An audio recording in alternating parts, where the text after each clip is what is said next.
할렐루야. 1월 13일 오늘도 주님의 은혜가 함께하는 축복의 한 날 되시기를 바랍니다.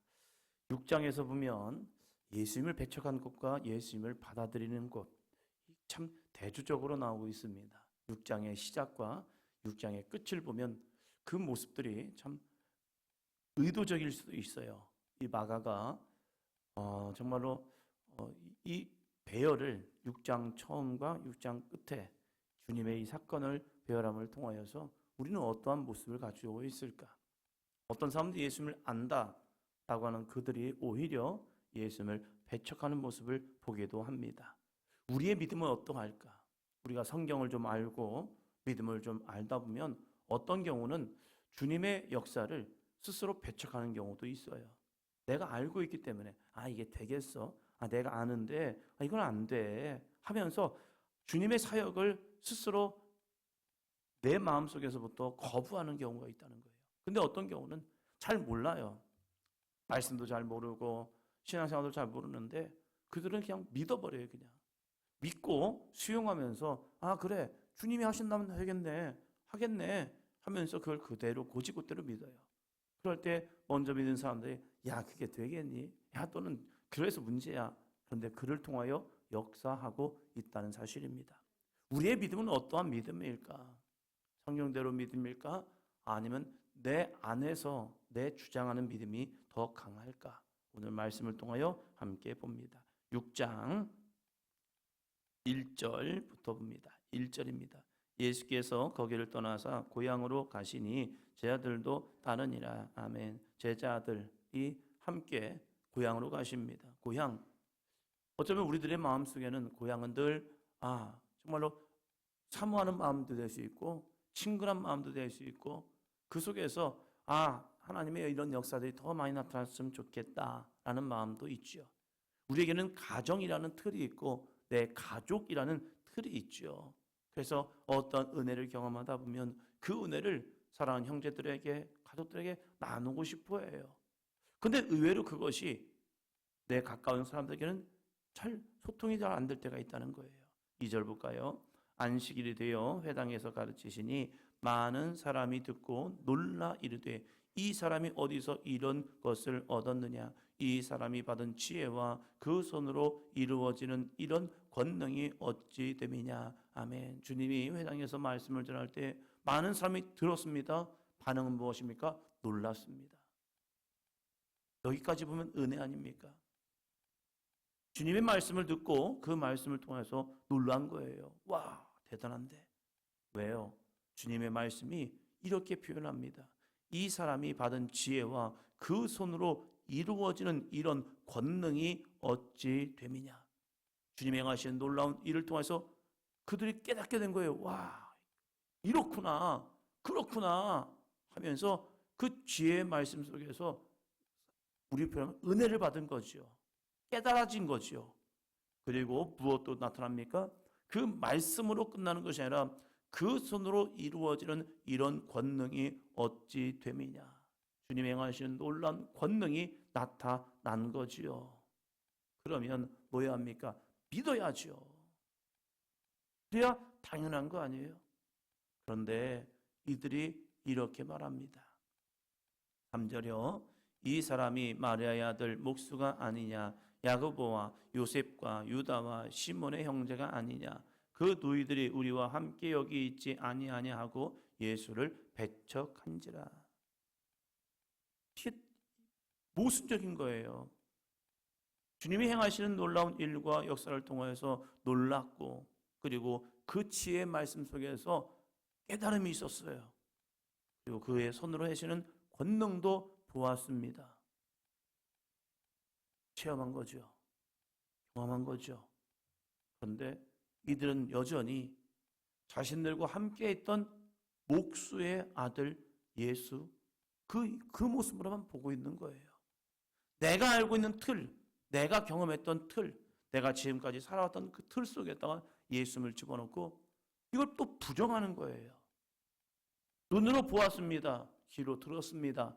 그런데 이 마음에서는 배척이 되는 거예요. 무엇 때문일까? 왜 예수님을 배척할까? 이러한 은혜를 경험했으면 와, 우리 고향에서 선지자가 나왔거나 하든지, 야, 우리 고향에서 뭔가 획기적인 일이 벌어지겠다 하면서 놀라운 일이 있든지 지지해 주든지. 그런데 그것이 아니라 배척했다는 겁니다. 무엇 때문일까? 무엇 때문일까? 교회 안에서 함께 신앙생활하던 사람들 가운데 은혜가 충만해졌습니다. 주님께서 행하시는 능력을 나타냅니다. 하나님 앞에 귀하게 쓰임을 받습니다. 그러면 어떤 경우는 진짜 잘했다고, 하나님이 쓰신다고, 야 진짜 좋겠다고 하면서 격려해주고 독려해주고 칭찬해주고 뒤에서 막 기도해주는 그런 모습이 되면 좋죠. 그런 교회라면 참 은혜로운 교회죠.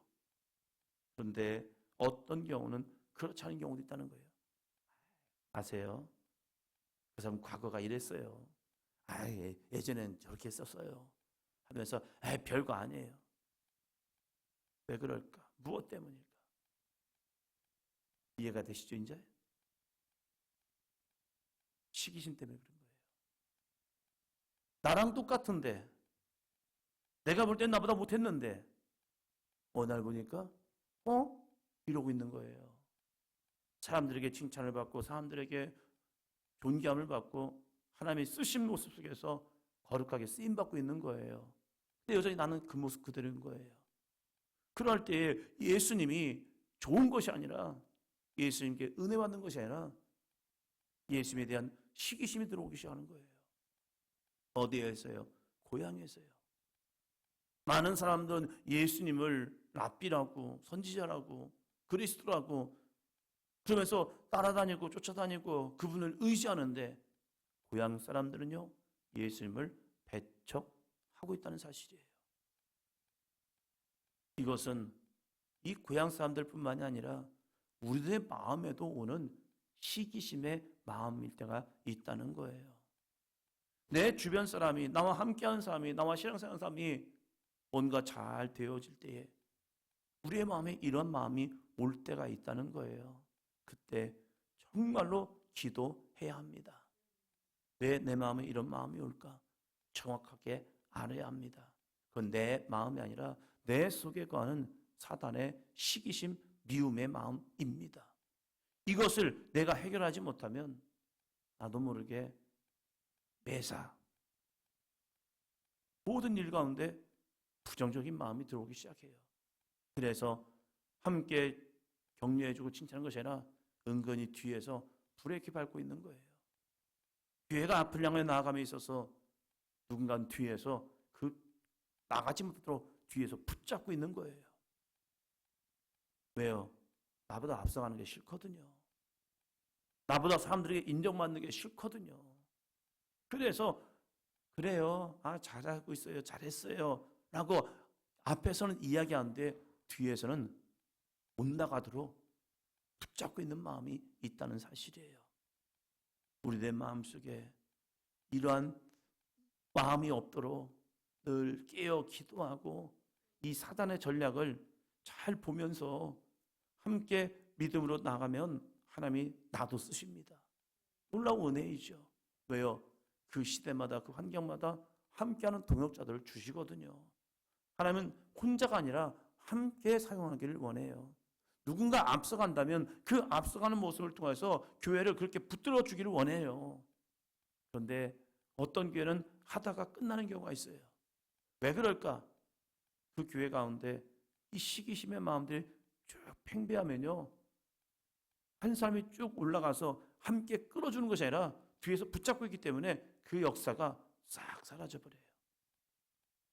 그리고 그때는 그랬는데 이렇게 되더라고요. 그런데 그분들을 함께 밀어주고 격려해주고 칭찬해주고 밀어주잖아요. 그럼 어떤 역사를 주는지 아십니까? 나에게도 동일한 은혜를 주신다는 사실이에요. 그래서 그 교회와 그 성도들을 통해서 함께 하나님의 거룩한 은혜의 복으로 만들어 주십니다. 이게 놀라운 역사입니다. 53절 볼까요? 53절. 건너가 게네사렛 땅에 이르러 대고 다며 배에서 내리니 사람들이 곧 예수신 줄을 알고 게네사렛으로 갔습니다. 예수님의 고향을 떠나서 게네사렛이라는 땅에 갔는데 배에서 내리는 순간 사람들이 곧 예수신 줄을 아는 겁니다. 예수님이네. 고향 사람들은 배척했죠. 그런데 이 게네사렛 땅의 사람들을 봅니다. 55절입니다. 그 온 지방으로 달려 돌아다니며 예수께서 어디 계시다는 말을 듣는 대로 병든 자를 침상채 메고 나오니 온 지방으로 달려 돌아다니며 예수님의 소문을 내기 시작한 겁니다. 야, 예수가 어디 계시대? 예수님 어디 계시대? 예수님 어디 계시대? 이런 소문이요. 소문을 내면 어떠한 일이 벌어집니까? 듣는 대로 병든 자를 침상채로 메고 나오기도 합니다. 왜요? 예수님을 배척하기 위해서요?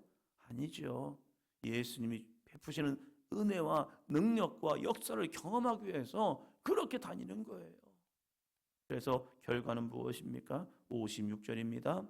아무데나 예수께서 지나가시는 지방이나 도시나 마을에서 병자를 시장에 두고 예수께 그의 옷가에라도 손을 대게 하시기를 간구하니 손을 대는 자는 다 성함을 얻으니라. 아멘. 옷가에라도 손을 대기를 간구합니다. 그럴 때 그 옷에 손을 대는 자는 다 성함을 얻게 됩니다. 그래서 수많은 사람들이 주님 앞에 나와서 고침을 받는 은혜를 경험하게 되는 거죠. 예수님의 고향에서는 예수님 행하시는 지혜의 말씀과 권능을 통하여서 은혜 받고 포용하고 받아들이고 고침받고 주님의 역사를 경험한 것이 아니라 예수님을 배척함을 통해서 더 이상 능력을 행하지 아니하시고 떠나십니다. 그러나 게네사렛의 사람들은 예수라는 소문을 듣고 많은 사람들을 데려다가 그 가운데 고침을 받는 은혜를 경험하고 있다는 사실입니다. 우리 사도행전 교회가 이러한 게네사렛 땅에 사람들이 되었으면 좋겠어요. 누가 이런 일이 일어나고 누구에게 이런 일이 일어나면 앞에서는 기뻐하는 것 같지만 뒤에서는 나는 왜 안 그렇지? 나는 왜 없지? 하면서 잘 되는 꼴 보니까 안 좋네. 이게 아니라 주님 저 사람을 사용해서 감사합니다. 저 가정을 축복해 주셔서 감사합니다. 저 가정을 하나님의 인도하심과 역사하심을 감사합니다. 하나님 정말로 이런 은혜가 있어 너무 감사해요. 그 감사의 모습으로 나가면 그 은혜가 우리에게도 동일하게 역사할 수 있다는 거예요. 그래서 하나님의 역사를 함께 이루어내는 아름답고 복된 우리 사도행전 교회가 되기를 축원합니다. 하나님은 그곳에 한 곳에만 아니라 그곳에 이 사도행전을 보면 오순절날 성령의 역사가 그 모인 곳에 다 같이 그 모인 사람들에게는 다 동일하게 성령의 충만함을 주었고 불의 혀 같은 성령의 역사가 각 사람 위에 임하는 은혜를 경험하게 됩니다. 그것이 그 시대에 부어주시는 은혜의 물결이라는 사실이에요. 그 역사가 우리 교회에 함께 임하여서 이 시대 가운데 아름답게 쓰임받고 존귀하게 쓰임받는 저와 여러분이 되기를 주의 이름으로 축원합니다.